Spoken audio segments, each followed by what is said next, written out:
Innal hamdalillah nahmaduhu ta'ala wa nasta'inuhu wa nastaghfiruh wa na'udzu billahi min syururi anfusina wa min sayyiati a'malina may yahdihillahu fala mudhillalah wa may yudlil fala hadiyalah. Asyhadu an la ilaha illallah wahdahu la syarikalah wa asyhadu anna Muhammadan abduhu wa rasuluhu alladzi la nabiyya ba'da. Qala Allah ta'ala fi kitabihil karim, ya ayyuhalladzina amanu taqullaha haqqa tuqatih wa la tamutunna illa wa antum muslimun. Ya ayyuhan nasu taqu rabbakumul ladzi khalaqakum min nafsin wahidah wa khalaqa minha zawjaha wa batha minhuma rijalan katsiran wa nisaa wattaqullaha alladzi tasaaluna bihi wal arham innallaha kana 'alaikum raqiba. Ya ayyuhalladzina amanu taqullaha wa qulu qawlan sadida yuslih lakum a'malakum wa yaghfir lakum dhunubakum wa may yuti'illaha wa rasulahu faqad faza fawzan 'azima. Amma ba'du, fa inna asdaqal hadithi kitabullah wa khairal hadi hadi Muhammadin sallallahu alaihi wasallam wa syarrul umuri muhdatsatuha wa kullu muhdatsatin bid'ah wa kullu bid'atin dhalalah wa kullu dhalalatin finnar. Ala inna mimma qala wa kafa khairum mimma katsara. Alhamdulillah, segala puji hanya milik Allah Subhanahu wa taala. Kita memohon berlindung serta bertobat kepadanya, dan kita bersaksi bahwasanya tidak ada Tuhan yang berhak disembah kecuali Allah Subhanahu wa taala. Salawat dan salam tidak lupa senantiasa kita curahkan kepada Nabi kita Nabi Muhammad sallallahu alaihi wasallam beserta keluarganya, sahabatnya, tabi'in, tabi'ut tabi'in, dan kepada para pengikutnya yang senantiasa istiqomah berpegang teguh di atas sunnahnya Nabi Muhammad sallallahu alaihi wasallam hingga akhir zaman. Dalam salah satu firman Allah Subhanahu wa taala dalam surat Al-Hasyr ayat 18, bahwasanya Allah Subhanahu wa taala berfirman, ya ayyuhalladzina amanu taqullaha wal tanzur nafsum ma qaddamat liqad wattaqullaha innallaha khabirum bima ta'malun. Dalam surat tersebut, dalam ayat tersebut, Allah Subhanahu wa taala menjelaskan, memanggil orang-orang yang beriman untuk melihat amal-amalnya, untuk bekal hari esok ketika dia dibangkitkan di hadapan Allah Subhanahu wa taala. Innallaha khabirum bima ta'malun. Dan sesungguhnya Allah Subhanahu wa taala Maha mengetahui apa yang kalian lakukan. Para ulama menjelaskan, ketika mengkaji ayat tersebut, ketika mengkaji surat tersebut, para ulama menjelaskan kepada kita semuanya bahwasanya ayat tersebut adalah aslul fil muhasabah, adalah fondasi pokok yang paling utama anjuran seseorang untuk muhasabah, untuk mengintrospeksi dirinya masing-masing. Karena di dalam terkandung panggilan Allah Subhanahu wa taala, panggilan iman bagi orang-orang yang bertakwa kepada Allah, yang mereka mempersiapkan amalnya sebelum mereka dipanggil oleh Allah Subhanahu wa taala. Dan ayat tersebut yang dijelaskan oleh para ulama kepada kita semuanya adalah ayat yang menjelaskan kepada kita sebagai tanda betapa singkatnya kehidupan kita di dunia ini, sebagai tanda bahwasanya kita semuanya akan kembali kepada Allah Subhanahu wa taala. Bahkan Nabi sallallahu alaihi wasallam ketika ditanya oleh seseorang tentang manusia yang paling cerdas, ketika Rasulullah sallallahu alaihi wasallam ditanya, ya Rasulullah, ayyun nasi afdal, wahai Rasulullah, siapa manusia yang paling afdal? Maka Nabi sallallahu alaihi wasallam menjelaskan kepada kita semuanya bahwasanya manusia yang paling afdal ahsanuhum khuluqan, mereka yang memiliki akhlak yang terpuji. Kemudian Nabi sallallahu alaihi wasallam ditanya kembali, ayyul mu'min akyas, siapa manusia yang paling cerdas? Maka Nabi sallallahu alaihi wasallam menjelaskan siapa manusia yang paling cerdas. Yang dijelaskan Nabi sallallahu alaihi wasallam versi syariat, versi yang dijelaskan oleh Nabi sallallahu alaihi wasallam, asanuhum lil mauti dzikra, yaitu adalah mereka yang paling banyak mengingat tentang kematian, wasanuhum lima ba'dahu istidadan, dan mereka yang senantiasa mempersiapkan dirinya untuk senantiasa melakukan amalan saleh sebagai perbekalan sebelum dia dipanggil di hadapan Allah Subhanahu wa taala. Dalam hadis lain, Nabi Shallallahu alaihi wasallam menjelaskan kepada kita siapa yang cerdas tersebut. Siapa al-qais tersebut? Man dana nafsahu wa amila lima ba'dal maut. Mereka yang cerdas yaitu adalah yang menundukkan dirinya dengan melakukan berbagai amalan saleh lima ba'dal maut sebagai persiapan sebelum kematian itu datang kepada diri kita masing-masing. Wal ajizu, kata Nabi sallallahu alaihi wasallam, dan orang-orang yang bodoh, orang-orang yang jahil, man ittaba nafsahu hawahu wa tamanna 'ala Allah, dan orang-orang yang bodoh, orang-orang yang jahil yang mereka menundukkan dirinya senantiasa mengikuti syahwat dan hawa nafsu dan bermaksiat kepada Allah Subhanahu wa taala. Hadis-hadis tersebut atau ayat yang tadi dijelaskan kepada kita, kenapa orang mukmin yang mempersiapkan dirinya dengan amalan saleh adalah orang-orang yang cerdas? Karena mereka tahu, mereka sadar, mereka khawatir akan merasakan penyesalan ketika mereka dibangkitkan di hadapan Allah Subhanahu wa taala. Berbeda dengan orang-orang kafir yang mereka mengingkari hari di mana dibangkitkan di hadapan Allah Subhanahu wa taala. Bukankah Allah Subhanahu wa taala mengabadikan dalam surat At-Taghabun, "Zaman ladzina kafaru alla yub'asu qul bala wa rabbi la tub'asunna summa la tunabba'unna bima amiltum." Orang-orang kafir mereka mengingkari hari di mana dia akan dibangkitkan di hadapan Allah Subhanahu wa taala. Bahkan Allah Subhanahu wa taala menegaskan, kalian akan dibangkitkan di hadapan Allah Subhanahu wa taala. Allah menjelaskan dalam berbagai macam ayat atau melalui lisan Nabi sallallahu alaihi wasallam supaya kita tidak menjadi orang yang betul-betul menyesal, sebagaimana dijelaskan Ibnu Al-Ashur dalam salah satu kitab, dijelaskan kepada kita semuanya ketika menafsirkan firman Allah Subhanahu wa taala dalam surat Maryam ayat 39, wa anjurhum yaumal hasra, berikanlah peringatan kepada manusia tentang yaumul hasra, tentang hari penyesalan, hari kiamat. Yang dimaksud hari penyesalan itu seperti apa? Ibnu Ashur rahimahullah ta'ala menjelaskan kepada kita semuanya, yang dimaksud penyesalan dalam ayat tersebut an-nadamatu syadidatu ad-da'iyatu ila talafuf, bahwasanya penyesalan yang akan dirasakan oleh seseorang adalah penyesalan yang begitu dahsyat, penyesalan yang begitu besar, yang mengajak atau yang menjadikan seseorang betul-betul kecewa dengan apa yang selama ini mereka lakukan. Begitupun penyesalan itu tidak hanya dilakukan atau tidak hanya dirasakan oleh orang-orang kafir. Penyesalan pun dirasakan oleh orang-orang yang bertakwa, oleh orang-orang yang beriman. Mereka menyesal tidak banyak melakukan kebaikan sebelum dipanggil oleh Allah Subhanahu wa taala. Begitu juga orang-orang kafir, begitu juga orang-orang ahli maksiat. Mereka pun menyesal dengan berbagai kemaksiatan yang telah mereka lakukan. Allah Subhanahu wa taala menjelaskan dalam surat Al-Qiyamah, kalla idza balagatit taraq, ketika nyawamu diambil, ketika nyawamu sampai di kerongkonganmu, ditafsirkan oleh para ulama adalah hari di mana tidak ada hari yang lebih dahsyat daripada hari ketika engkau diambil nyawa oleh Allah Subhanahu wa taala.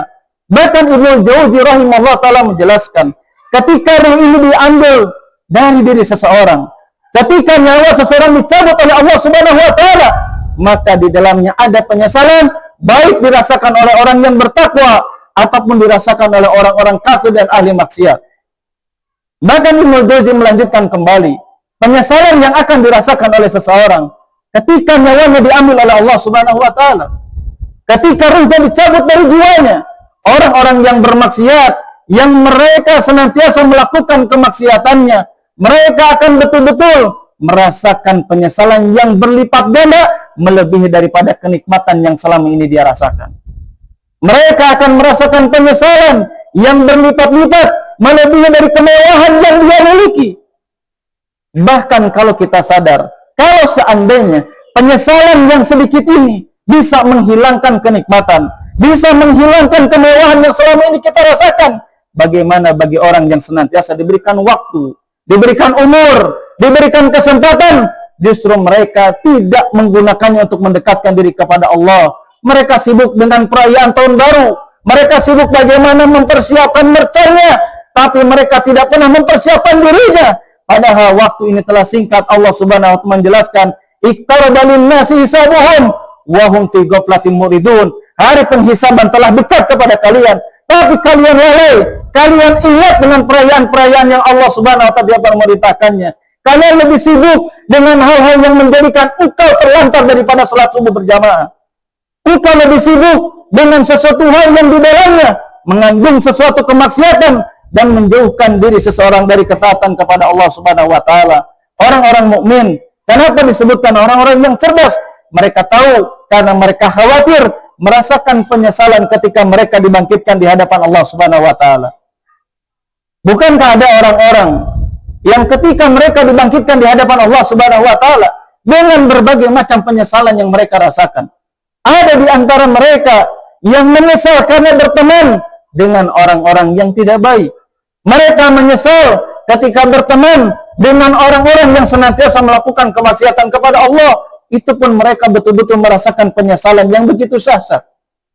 Bukankah dalam surat Al-Furqan ayat 27 sampai ayat 29, di situ Allah Subhanahu wa taala menjelaskan kepada kita semuanya bagaimana perasaan orang-orang yang betul-betul merasakan penyesalan ketika mereka tidak mengikuti petunjuk Nabi SAW.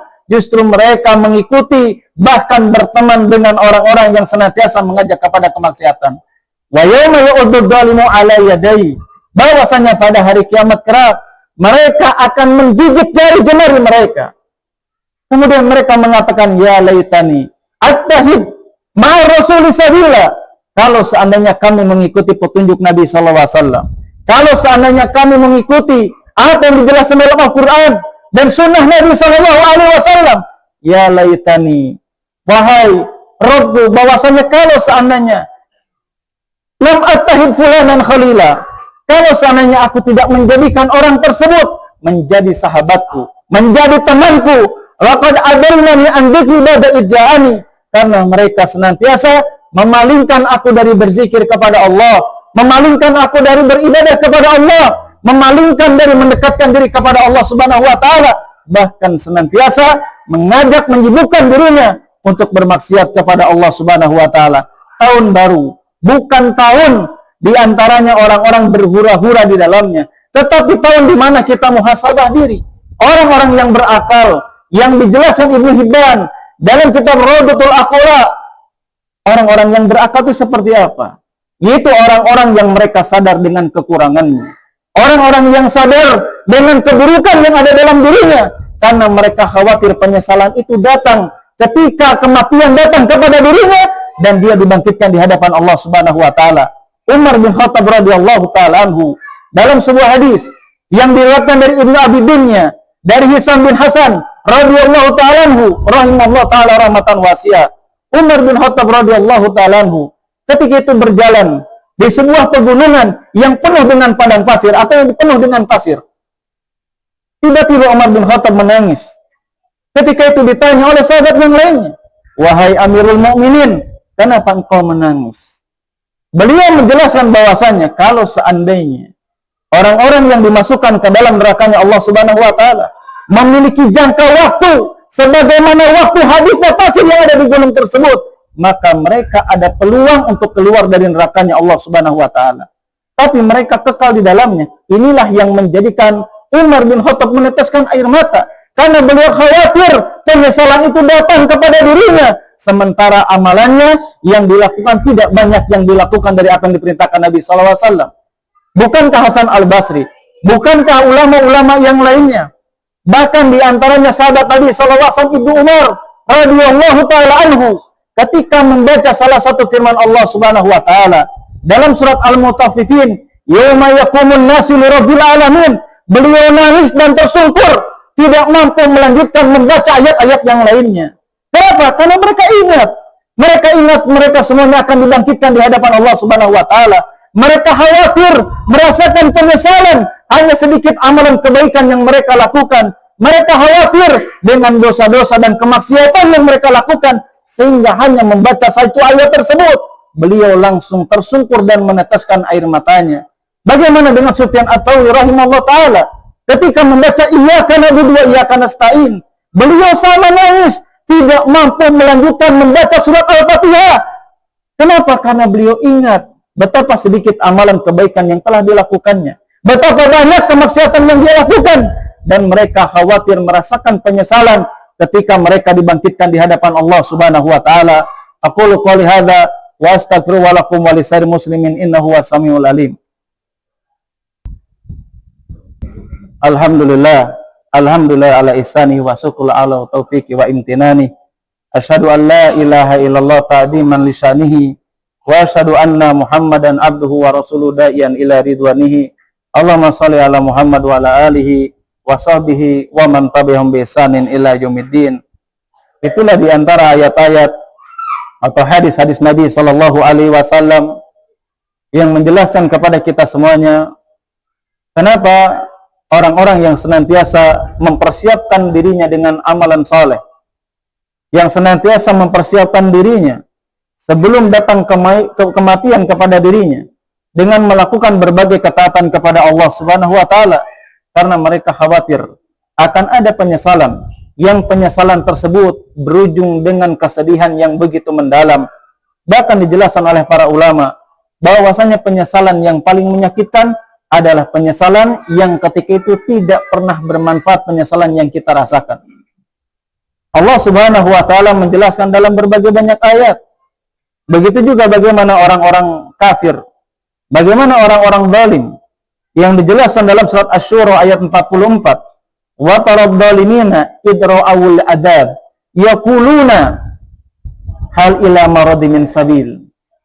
Orang-orang yang senantiasa melakukan kemaksiatan kepada Allah Subhanahu wa taala, orang-orang yang zalim, baik dari kalangan orang kafir, munafikin dan yang lainnya, ketika mereka dinampakkan siksanya Allah Subhanahu wa taala, ketika mereka dinampakkan dengan berbagai siksaan yang ada di dalam nerakanya Allah Subhanahu wa taala, idra'ul adab, ketika mereka dinampakkan adabnya Allah Subhanahu wa taala, yaqulun, mereka berkata meminta kepada Allah Subhanahu wa taala, hal ila maradi min sabil, apakah ada cara lain, ada jalan lain agar kami bisa kembali ke dunia ini untuk melakukan amalan saleh? Bukankah Allah Subhanahu wa taala sudah memberikan peringatan dalam surat Fatir ayat 37, hum yastarihuna rabbana akhrijna na'mal. Mereka meminta kepada Allah, berteriak kepada Allah Subhanahu wa taala. Bahkan dijelaskan oleh para ulama, saking menyesalnya apa yang telah mereka lakukan, saking kencangnya teriakan mereka ingin keluar dari nerakanya Allah Subhanahu wa taala, sampai urat-urat mereka terlihat meminta kepada Allah Subhanahu wa taala, Rabbana akhrij lana, ya Allah keluarkanlah kami dari nerakanya Allah Subhanahu wa taala. Untuk apa? Untuk memperbaiki ibadahnya, untuk memperbaiki amalannya. Apakah Allah mengizinkannya? Justru Allah memberikan jawaban yang betul-betul menyakitkan bagi orang-orang yang senantiasa tidak mau melakukan ketaatan kepada Allah Subhanahu wa taala. Allah menjawabnya apa? Afalam nudzakirukum, afalam nu'ammirkum ma yatadakkaru fi man tadakkara wa ja'akum nadhir. Bukankah kalian dulu sering diingatkan tentang hari penyesalan? Bukankah kalian dulu sering diingatkan hari di mana kalian akan dibangkitkan di hadapan Allah Subhanahu wa taala? Bukankah kalian sering diingatkan bahwasanya semuanya akan dihisab di hadapan Allah Subhanahu wa taala? Tapi kalian tidak pernah peduli, kalian senantiasa mengingkari, bahkan kalian lari dari ketaatan kepada Allah Subhanahu wa taala, lebih memilih syahwat yang ada pada dirinya. Maka orang-orang yang seperti itu, penyesalan meskipun mereka berteriak sekuat tenaga, maka penyesalan tersebut tidak akan pernah mendatangkan kebahagiaan, tidak akan berguna ketika kita semuanya sudah dibangkitkan di hadapan Allah Subhanahu wa taala. Maka di tahun yang baru ini momen yang terbaik. Bagaimana caranya kita muhasabah diri kita masing-masing? Dari tahun-tahun sebelumnya apa yang sudah kita lakukan? Dari tahun-tahun sebelumnya sunnah-sunnah mana yang kita tinggalkan? Dari tahun-tahun sebelumnya berapa kali kita meninggalkan sholat berjamaah? Dari tahun-tahun sebelumnya berapa kali kita meninggalkan kewajiban yang dijelaskan oleh Allah Subhanahu wa taala? Itulah orang-orang yang cerdas. Itulah orang-orang yang bertakwa, yang mereka akan selamat ketika dibangkitkan di hadapan Allah Subhanahu wa taala. Gak ada manfaatnya kita bangun di tengah malam hanya sekedar menyalakan mercon kita masing-masing. Apa manfaatnya? Gak ada manfaatnya sedikit pun. Kecuali apa? Kecuali kedoliman di dalamnya. Kecuali melakukan sesuatu yang diharamkan, mengganggu tetangganya. Sedangkan Nabi SAW menjelaskan, Wallahi la yu'minu, Wallahi la yu'minu, Wallahi la yu'minu. Nabi bersumpah 3 kali, demi Allah, bahwasanya seseorang tidak beriman. Demi Allah, seseorang kurang imannya kepada Allah Subhanahu wa taala. Man la ya'manu jarahu bawa'iqahu, adalah seseorang yang tidak membuat nyaman tetangganya, orang yang tidak membuat aman tetangganya dalam tidurnya, dalam istirahatnya, justru itu mendatangkan kemurkaan dari Allah Subhanahu wa taala. Inilah khutbah yang singkat ini mudah-mudahan bermanfaat khususnya bagi hati pribadi, umumnya bagi jamaah sekalian. Mudah-mudahan kita menjadi orang-orang yang senantiasa diberikan kemudahan oleh Allah Subhanahu wa taala untuk mengisi tahun-tahun ini, bulan-bulan ini, hari-hari ini dengan berbagai ketaatan kepada Allah Subhanahu wa taala, dan dijauhkan dari manusia-manusia yang merasakan penyesalan, dan penyesalan tersebut tidak sedikit pun bermanfaat ketika kita dibangkitkan di hadapan Allah Subhanahu wa taala. Innallaha wa malaikatahu yusholluna 'alan nabi ya ayyuhalladzina amanu shallu 'alaihi wa sallimu taslima. Allahumma alif baina qulubina wa aslih dzata bainina wa najjina minadh-dhulumati ilan nur wa jannibnal fawahisha ma dhahara minha wa ma batan.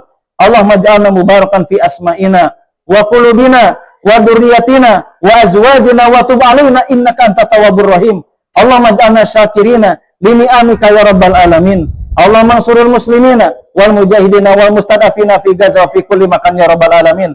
Rabbana atina fid dunya hasanah wa fil akhirati hasanah wa qina adzabannar wa aqimus